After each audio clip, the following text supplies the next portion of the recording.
Offer share করবো। এই দুইটা অফারের লিঙ্ক সরাসরি এই ভিডিও ডেসক্রিপশন বক্সে দেখবেন। টুডে অফার লিঙ্ক নামে একটা লিঙ্ক থাকবে, ওইখানে ক্লিক করে দেওয়ার সাথে সাথে আমাদের যেহেতু বর্তমানে নতুন একটা ইভেন্ট অনগোয়িং হয়েছে, তো সেক্ষেত্রে কিন্তু এখানে প্রত্যেকেই এই অফারে জয়েন করার চেষ্টা করবে। সেক্ষেত্রে কিন্তু সার্ভার ডাউন হয়ে যাবে।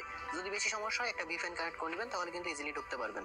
তো এইখানে মূলত যে আর্নিংটা হচ্ছে সেটা হচ্ছে আপনার এইখানে যদি মাঝখানে অপশনে চলে আসেন, গিফট বক্স আইকনে চলে আসলে এখানে কিন্তু দেখতে পাবেন এর আগেও কিন্তু একটা ইভেন্ট আসছিল যেখানে হচ্ছে টোটাল $10,000 ইউএসডিটি ছিল, যেটা